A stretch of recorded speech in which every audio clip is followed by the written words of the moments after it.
मुझे आज भी वो रात याद है जब मैं पहली दफा उस पुरानी मंजिल में गया था।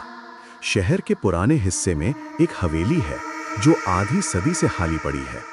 लोग कहते हैं कि उस हवेली के तीसरे फ्लोर पर एक शीशा लगा है जो इंसान की असल सूरत नहीं दिखाता बल्कि उसकी मौत का मंजर दिखाता है।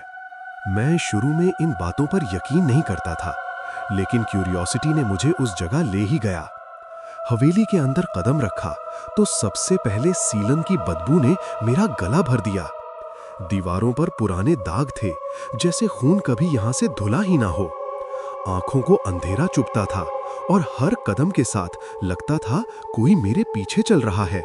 मेन सीढ़ियां चढ़ते हुए तीसरे फ्लोर तक पहुंचा।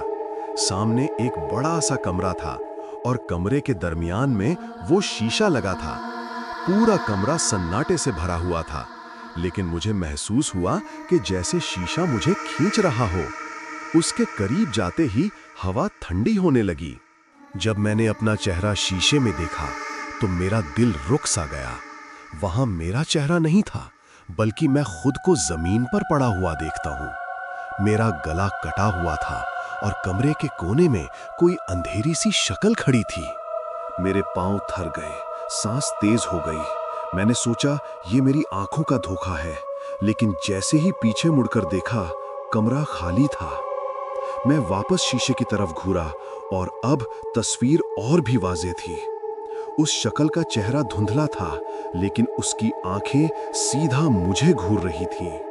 अचानक मुझे ऐसा लगा जैसे मेरी गर्दन पर ठंडी सांस चल रही हो। मैंने चिल्लाकर सीढ़ियां नीचे भागना शुरू किया, लेकिन नीचे का दरवाजा बंद था, जैसे किसी ने अंदर से ताला लगाया हो। मैं घबराहट में वापस ऊपर गया। शीशा अब कमरे से चमक रहा था और मुझे उसके अंदर अपना अंजाम बार बार नजर आ रहा था। उस वक्त मुझे एक पुराने चौकीदार की बात याद आई। उसने कहा था, बेटा, वो शीशा इंसान को उसी तरह मार देता है जैसे उसने दिखाया हो। जो भी उसमें अपनी मौत देखता है, वो जल्दी या देर उसी तरह मरता है।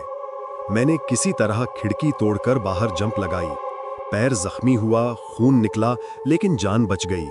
आज 10 साल हो गए हैं इस वाक़े को। मैं शहर छोड़कर दूसरी जगह आ गया, लेकिन मैं आज भी रात को जब आंखें बंद करता हूं तो वही मंजर नजर आता है। मेरा गला कटा हुआ और वो अंधेरी सी शक्ल मेरे ऊपर झुकी होती है। मुझे लगता है कि मौत अभी भी मेरे करीब खड़ी है। शायद उस शीशे का दिखाया हुआ मंजर अभी अधूरा है और उसका पूरा होना बाकी है।